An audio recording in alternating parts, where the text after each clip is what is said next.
नमस्कार सबैजनामा स्वागत छ डिआइटिटिज नेपाल हेर्मेका सम्पूर्ण साथीहरुमा म राजकुमार ओली। आज म तपाईको माझ एउटा नयाँ भिडियो उपस्थित भइसकेको छु। विशेष त हामीले आजको भिडियोमा हामीले चाहिँ कभरेज गर्नेछौँ डिप्लोमा इन मेडिकल ल्याबको बारेमा डिस्कस गर्ने प्रयास गर्नेछौँ। त्यसैगरी यो चाहिँ ल्याबको बारेमा चाहिँ हामीले सम्पूर्ण नलेजहरु दिने प्रयास गरेका छौँ र सो हामीले चाहिँ यो कोर्सको चाहिँ ड्युरेसन कति रहनेछ, त्यसैगरी चाहिँ ड्युरेसन सँगसँगै कोर्सको चाहिँ सिलेबसलाई चाहिँ हामीले आधार मानेर चाहिँ सिलेबसबाट हामीले धेरै कुराहरू डिस्कस गर्नेछौँ। के कस्ता सब्जेक्टहरु चाहिँ तपाईले पढ्न पाउनुहुनेछ। त्यसैगरी चाहिँ ल्याब पढ्नु भयो भने तपाईले चाहिँ स्कोप चाहिँ के कस्तो रहेको छ फ्युचरमा, त्यसैगरी चाहिँ नेपालमा चाहिँ के कस्ता कलेजहरु एभाइलेबल रहेका छन् र तपाईले चाहिँ डिप्लोमा इन मेडिकल ल्याब पढ्नको लागि के कस्तो चाहिँ तपाईको क्वालिफिकेसनहरु चाहिन्छ भनेर हामीले डिस्कस गर्नेछौँ। सो तपाई पनि एससी पछि अथवा कुनै पनि टीएसएलसी गरेर चाहिँ डिप्लोमा इन मेडिकल ल्याब पढ्न चाहनुहुन्छ भने यो भिडियोलाई तपाईले अन्तिम समय हेर्नुहोला। र हामीले चाहिँ भिडियोलाई विशेष गरेर चाहिँ सिलेबसलाई चाहिँ आधारित मानेर चाहिँ हामीले यो भिडियोलाई बनाएका छौँ र मैले रुपमा देख्न सक्नुहुन्छ हैन, म चाहिँ आफ्नो चाहिँ एउटा सिलेबस चाहिँ मैले ओपन गरेको छु। तपाईले हेरेर पनि देख्न सक्नुहुन्छ र मैले रुपमा जस्तो कि यहाँनिर तपाईले चाहिँ के देख्न सक्नुहुन्छ भन्दाखेरि चाहिँ यहाँ सुरुमै त्यहाँनिर आएको छ। तपाईले देख्न सक्नुहुन्छ यहाँनिर चाहिँ सिटिभिटीको लोगो आएको छ र सँगसँगै यहाँनिर चाहिँ के भनेको छ भन्दाखेरि चाहिँ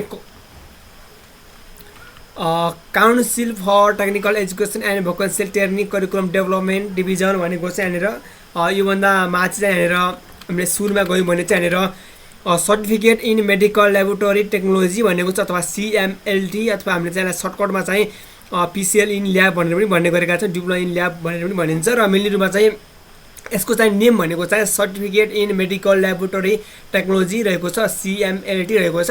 र मेनली रूपमा चाहिँ यो भनेको चाहिँ एउटा इयरली सिस्टममा पढाइ हुने चाहिँ डिप्लोमा कोर्स रहेको छ र यसको अवधि भनेको चाहिँ 3 इयर्स रहन्छ, 3 वर्ष रहन्छ र त्यो 3 वर्षमा चाहिँ इयरली सिस्टममा पढाइ हुन्छ र 3 इयर्समा चाहिँ जम्मा चाहिँ 3 वटा इयरहरुमा चाहिँ डिभाइड गरेर चाहिँ यो पढाइने चाहिँ एउटा कोर्स रहेको छ सिएमएलटी। मलाई चाहिँ त्यसरी पनि लिन सकिन्छ। र सो हामीले यसलाई चाहिँ अझै स्क्रल डाउन गर्यौँ भने यहाँनिर चाहिँ के भनेको छ भन्दाखेरि चाहिँ यो सुरुमा चाहिँ फर्स्टमा चाहिँ यो रिभिजन भएको छ, 2010 सालमा चाहिँ यो सिलेबसलाई रिभिजन भएको हो भने अनि फेरि चेन्ज भएर फेरि अर्को सेकेन्ड रिभिजन भनेको चाहिँ 2019 सालमा चाहिँ रिभिजन भएको हो भनेर चाहिँ यहाँनिर भनेको छ। त्यस्तै गरी चाहिँ यहाँनिर हामीले अन्य कुराहरू हेर्न सक्छौँ। यहाँनिर चाहिँ एप्रुभ बाई भनेको चाहिँ यसलाई चाहिँ एप्रुभ गरेको चाहिँ कसले हो भन्दाखेरि चाहिँ करिकुलम कम्युनिटी अन जुन 17 2019 भने चाहिँ 2019 मा चाहिँ यो चाहिँ एप्रुभ भएको रहेछ यो करिकुलमलाई भनेर पनि भनेको छ। यहाँनिर इफेक्टिभ फर्म भनेको छ second and third year curriculum effective form academic year 2075 यसरी चाहिँ यहाँनिर भनेको छ। यहाँनिर अब चाहिँ हामी के गर्दैछौँ भन्दाखेरि यहाँनिर चाहिँ के कस्ता चाहिँ एभाइलेबल छन् अथवा के कस्ता कन्टेन्टहरु चाहिँ एभाइलेबल छन् भनेर टेबलको चाहिँ फर्ममा चाहिँ यहाँनिर चाहिँ दिएको पनि छ। यहाँनिर तपाईले चाहिँ के कस्ता चाहिँ कुराहरू पढ्न सक्नुहुन्छ भनेर चाहिँ र सो हामीले चाहिँ त्यसलाई चाहिँ धेरै हेरेनौँ। अब चाहिँ हामीले मेनली रूपमा चाहिँ इन्ट्रोडक्सनमा जान्छौँ। यहाँनिर इन्ट्रोडक्सनमा चाहिँ लेखेको छ, के लेखेको छ भन्दाखेरि चाहिँ this curriculum of 3 year certificate in medical laboratory technology in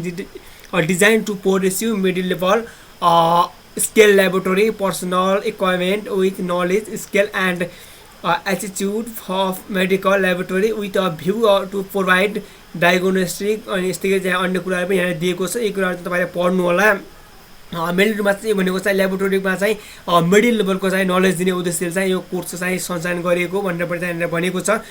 र यहाँनिर के भनेको छ भन्दाखेरि अरू कुरा भनेको चाहिँ यहाँनिर the program extend over 3 years academic year भनेको छ। यसको चाहिँ प्रोग्रामको ड्युरेसन भनेको चाहिँ टोटल भनेको 3 इयर्स रहेछ भनेको छ। र फर्स्ट इयरमा चाहिँ मेनली रूपमा चाहिँ के भनेको छ भन्दाखेरि बेसिक साइन्सका अनि त्यसैगरी फाउन्डेसनल सब्जेक्टहरु चाहिँ पढाइ हुनेछ भनेको छ भने त्यसैगरी सेकेन्ड इयरमा चाहिँ मेनली रूपमा चाहिँ थ्योरी अनि त्यसरी प्र्याक्टिकल पार्टहरु हैन अथवा मेडिकल ल्याबोरेटरी सब्जेक्टहरु चाहिँ पढाइ हुनेछन् भनेको छ। त्यसैगरी र थर्ड पार्टमा चाहिँ के भनेको छ भन्दाखेरि application learn skill and knowledge दिने खालका चाहिँ सब्जेक्टहरु पढाइ हुनेछन् भनेर भनेको छ। यहाँनिर चाहिँ रेसनल भनेर भनेको चाहिँ यहाँनिर तपाईँले यहाँनिर पनि हेर्न सक्नुहुन्छ। तपाईँले योबाट पनि केही कुराहरू चाहिँ यहाँनिर हेर्न सक्नुहुन्छ। मेनली रूपमा चाहिँ के कस्तो चाहिँ रिभिजनहरु आएको छ भनेर पनि यहाँनिर दिएको छ। र हामीले चाहिँ यसलाई चाहिँ हामीले धेरै कुराहरू चाहिँ हेर्दैनौँ। यहाँनिर अब चाहिँ के भनेको छ भन्दाखेरि करिकुलम टाइटल भनेको छ र करिकुलम टाइटल भनेको चाहिँ certificate in medical laboratory technology अथवा सिएमएलटी अथवा यिनी चाहिँ पीसीएल इन मेडिकल ल्याब भनेर पनि भन्ने गरिन्छ यसलाई। र यो चाहिँ करिकुलमको चाहिँ नेम रहेको छ सिएमएलटी भनेर चाहिँ रहेको छ। र यसको चाहिँ एम चाहिँ के रहेको छ भन्दाखेरि चाहिँ the program aim to produce middle level technical personnel with sound academic knowledge equipment with perfect technical skill that can be fit and real life situation भनेको छ। यसको चाहिँ यो चाहिँ मेन एम रहेको छ। त्यस्तै गरी चाहिँ प्रोग्रामको अब्जेक्टिभ रहेको छ अथवा यसको चाहिँ उद्देश्य के रहेको छ भनेर पनि यहाँनिर दिएको छ, तपाईँले देख्न सक्नुहुन्छ। यहाँनिर चाहिँ यो चाहिँ बुदागत रूपमा दिएको छ, तपाईँले यस्ता पढ्न सक्नुहुन्छ। यहाँनिर जस्तो कि यहाँनिर conduct research on lab work भनेको छ। त्यस्तै गरी सुपर यहाँनिर केही कुराहरू दिएको छ, तपाईँले यसको बारेमा आफैले हेर्नु होला। र अर्को कुरा यहाँनिर ग्रुप साइज भनेको छ। र तपाईँको चाहिँ यदि तपाईँले चाहिँ कलेज जोइन गर्नुभयो भने चाहिँ तपाईँको ग्रुपमा अथवा एउटा चाहिँ ब्याचमा चाहिँ म्याक्सिमम तपाईँले चाहिँ 30 स्टुडेन्ट चाहिँ हुन्छ, 30 जना चाहिँ तपाईँको क्लासमा हुनुपर्ने छ अथवा हुनुपर्ने हुन्छ भने भनेको छ। त्यस्तै गरी यहाँनिर चाहिँ अर्को हुन्छ इन्टर क्राइटेरिया भनेको छ। इन्टर क्राइटेरियामा चाहिँ तपाईँले एसएलसी अथवा एसीमा चाहिँ मिनिमम तपाईँले 2 GPA चाहिँ लिएको हुनुपर्ने छ। टोटल जिपिएमा चाहिँ 2 GPA लिएको हुनुपर्ने छ। त्यस्तै गरी जुन कम्पलसरी म्याथमेटिक्स छ तपाईँको, अनि त्यसै गरी चाहिँ इङ्ग्लिस र साइन्समा चाहिँ तपाईँको सी ग्रेड आएको हुनुपर्ने छ। यस्तै मेनली रूपमा चाहिँ तपाईँले फेरि पनि राम्रोसँग सुन्नु होला। जस्तो कि तपाईँ एसईको हकमा हुनुहुन्छ भने अथवा एसई दिएर तपाईँले चाहिँ डिप्लोमा इन मेडिकल ल्याबोरेटरी अथवा सिएमएलटी पढ्न चाहनुहुन्छ भने तपाईँले चाहिँ मिनिमम तपाईँको जुन चाहिँ टोटल ग्रेड रहेको छ त्यो ग्रेड चाहिँ तपाईँको 2 GPA हुनुपर्ने छ। र त्यस्तै गरी सँगसँगै तपाईँको चाहिँ जुन कम्पलसरी म्याथमेटिक्स इङ्ग्लिस र साइन्समा चाहिँ तपाईँको चाहिँ सी ग्रेड पनि आएकै हुनुपर्ने छ भनेर भनेको छ। र तपाईँ यदि चाहिँ कुनै तपाईँ चाहिँ टिएसएलसी मेडिकल ल्याबोरेटरी टेक्नोलोजी गरेर चाहिँ आउनुभएको छ भने त्यस्तो हकमा चाहिँ तपाईँले 67% चाहिँ लिएको हुनुपर्ने छ। र सँगसँगै तपाईँलाई चाहिँ कुनै पनि कलेज जोइनभन्दा अगाडि चाहिँ एउटा चाहिँ सिटिबीले चाहिँ एउटा इन्ट्रान्स एक्जाम लिन्छ, जुन सिटिबी इन्ट्रान्स एक्जाम, सो एक्जाम पनि तपाईँले इन्ट्रान्स एक्जाम पनि पास गरेको हुनुपर्ने छ। र सो इन्ट्रान्स एक्जाम चाहिँ तपाईँले जुन चाहिँ तपाईँ कलेज जोइनभन्दा अगाडि चाहिँ सिटिबीको एउटा इन्ट्रान्स फर्म खुल्छ र सो फर्म भरेर तपाईँले चाहिँ इन्ट्रान्स एक्जाम दिन सक्नुहुनेछ। त्यस्तै गरी यहाँनिर चाहिँ कोर्सको चाहिँ ड्युरेसन भनेर पनि भनिएको छ। यहाँनिर तपाईँले देख्न सक्नुहुन्छ अथवा यो कोर्सको चाहिँ अवधि कति रहनेछ र कसरी चाहिँ डिभाइड गरिएको छ भनेर यहाँनिर भनिएको छ। मेनली रूपमा चाहिँ यो चाहिँ 3 इयर्स कोर्स रहेको छ, अथवा 3 वर्ष चाहिँ पढाइ हुनेछ। र यो चाहिँ के मेनली रूपमा इयरली सिस्टममा चाहिँ बेस रहेको छ। इयरली सिस्टम भन्नाले चाहिँ तपाईँको इयरली सिस्टममा चाहिँ एक्जाम हुन्छ, जस्तो कि first year second year third year गरेर चाहिँ 3 इयरमा चाहिँ डिभाइडेड हुन्छ। फर्स्ट इयरको एक्जाम हुन्छ, अनि त्यसरी सेकेन्ड इयरको थर्ड इयरको त्यसरी चाहिँ यो पढाइ हुने कोर्स रहेको छ भनेर भनेको छ। त्यसै गरी प्रत्येक चाहिँ जुन इयर हुन्छ एउटा इयरमा चाहिँ 39 विक रहनेछन् अथवा 39 हप्ता चाहिँ एउटा इयरमा एक 39 हप्ता चाहिँ एक वर्षमा चाहिँ रहनेछन् भनेर भनेको छ। त्यसै गरी एक हप्तामा चाहिँ 40 आवर चाहिँ रहनेछ भनेर भनेको छ। त्यसै गरी यहाँनिर मिडियम अफ इन्स्ट्रक्सन भनेको छ, अथवा तपाईँको चाहिँ पढाइ हुने मिडियम भनेको चाहिँ यहाँनिर दिएको छ। र मेनली रूपमा चाहिँ तपाईँको इङ्ग्लिस अनि नेपाली दुवै मिडियममा चाहिँ पढाइ हुनेछ अवश्य पनि। तर तपाईँले चाहिँ एक्जाम चाहिँ तपाईँले इङ्ग्लिसमा नै दिनुपर्ने हुन्छ यदि इङ्ग्लिस रिलेटेड सब्जेक्टहरू छन् भने, जस्तो कि फिजिक्स केमिस्ट्री यस्ता सब्जेक्टहरू तपाईँले म्याथहरू चाहिँ तपाईँले इङ्ग्लिसमा नै दिनुपर्ने हुन्छ। जस्तो कि तपाईँको नेपाली सब्जेक्ट छ भने चाहिँ तपाईँले नेपाली चाहिँ नेपालीमा दिन पाउनुहुनेछ। त्यसै गरी प्याटर्न अफ एटेन्डेन्स भनेको छ, तपाईँले कुनै पनि इयरको चाहिँ फाइनल एक्जाम दिनुको लागि तपाईँ चाहिँ 90% चाहिँ प्रेजेन्ट अथवा एटेन्डेन्स हुनुपर्ने हुन्छ तपाईँको कलेजमा। त्यसकै यहाँनिर चाहिँ टिचर एन्ड स्टुडेन्टको रेसियो भनेको छ। र मेनली रूपमा चाहिँ तपाईँको चाहिँ टिचर एन्ड स्टुडेन्टको रेसियो भनेको चाहिँ कुनै पनि यहाँनिर चाहिँ थ्योरी अनि प्र्याक्टिकल थ्योरीमा चाहिँ मेनली रूपमा एउटा टिचरले चाहिँ एउटा सब्जेक्ट चाहिँ अथवा 13 चाहिँ सम्पूर्ण चाहिँ 30 सब्जेक्ट स्टुडेन्टहरूलाई चाहिँ कभरेज गर्छ भनेको छ। र प्र्याक्टिकल रूपमा चाहिँ मेनली रूपमा के हुन्छ भन्दाखेरि चाहिँ एउटा टिचरले चाहिँ 10 जनालाई चाहिँ कभरेज गर्नेछ भनेको छ। यहाँनिर चाहिँ क्वालिफिकेसन अब टिचर एन्ड इन्स्ट्रक्टर भनेको छ, यसको बारेमा तपाईँले हेर्न सक्नुहुनेछ। र अब चाहिँ हामीले के गर्छौँ भन्दाखेरि चाहिँ मेनली रूपमा यसलाई चाहिँ हामीले स्किप गर्छौँ। यहाँबाट तपाईँले चाहिँ पढ्न चाहनुहुन्छ भने त्यो पढ्नु होला। यहाँनिर चाहिँ फाइनल एक्जाम अनि त्यसरी एसाइनमेन्ट एक्जाम मन्थली टेस्टहरू पनि हुन्छ तपाईँको चाहिँ।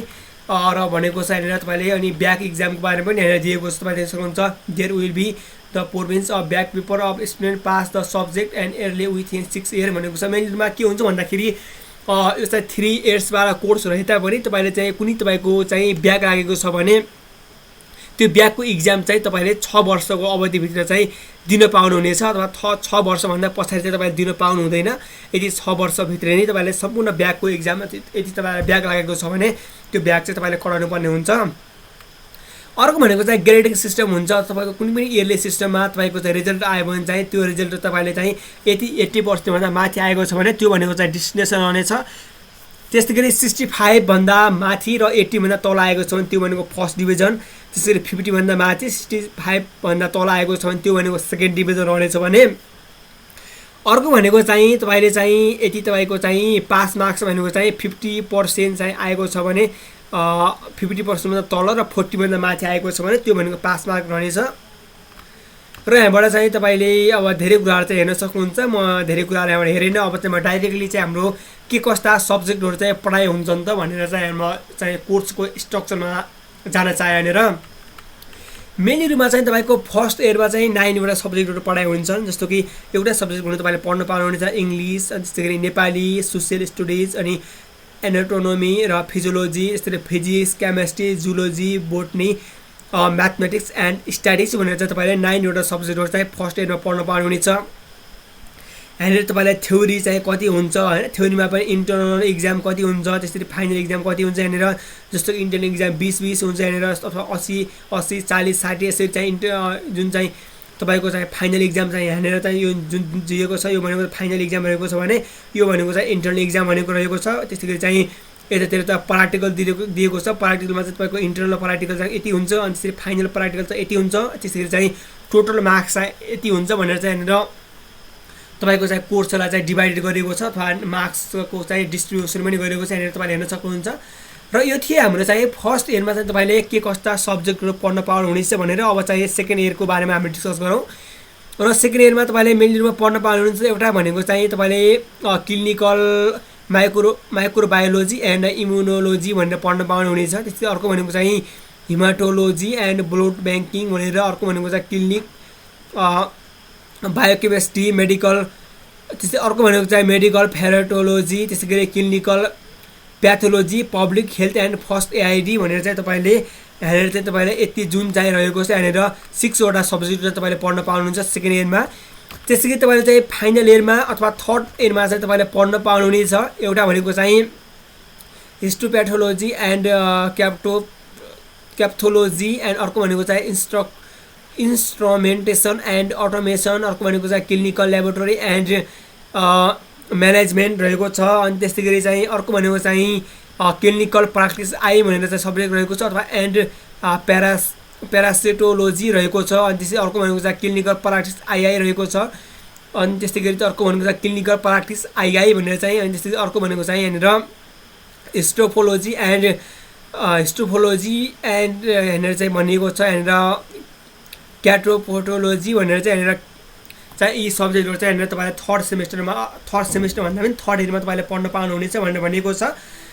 र मेन इयरमा तपाईले चाहिँ यति सब्जेक्टहरु पढिसक्नु भयो भने चाहिँ तपाईले चाहिँ अब यी सम्पूर्ण सब्जेक्टहरु पास गर्नुभयो भने चाहिँ तपाईले यो चाहिँ जुन सिएमएलटी रहेको छ यसको चाहिँ सर्टिफिकेट चाहिँ तपाईले पाउन सक्नुहुन्छ एकदम इजी तरिकाले।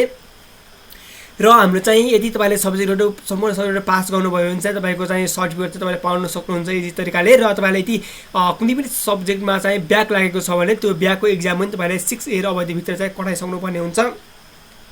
र मेन इयरमा चाहिँ यसको स्कोप भन्नुपर्दाखेरि चाहिँ हेल्थ सेक्टरमा चाहिँ यसको स्कोप एकदमै राम्रो नै रहेको छ र भन्न सकिन्छ।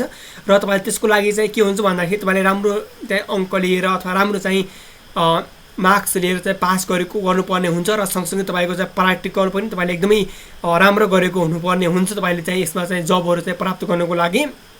र सो तपाईले चाहिँ यदि त्यस्तो हुनुभयो भने तपाईले चाहिँ जबहरु चाहिँ पाउन सक्नुहुन्छ एकदम इजी तरिकाले नै। र हल्का केही मेहनत नै तपाईले गर्नु नै पर्ने हुन्छ। तपाई मेहनत नगर्नु भएन भने तपाईलाई चाहिँ जब पाउन एकदमै कठिन नै हुन्छ। त्यसको लागि प्रतिस्पर्धा एकदमै आवश्यक रहनेछ। तपाईले यति चाहिँ गभर्नमेन्टमा चाहिँ तपाईले जब गर्न सक्नुहुन्छ भने गभर्नमेन्टमा जब गर्न सक्नुहुन्छ। त्यसैगरी चाहिँ निजी प्राइभेट सेक्टरमा चाहिँ जब पनि गर्न सक्नुहुन्छ। त्यसैगरी अर्को भनेको चाहिँ कलेज, जुन यो कलेज चाहिँ नेपालमा चाहिँ डिफ्रेन्ट टाइपको कलेजहरु चाहिँ एभाइलेबल रहेका छन् नेपालको चाहिँ डिफ्रेन्ट ठाउँहरुमा।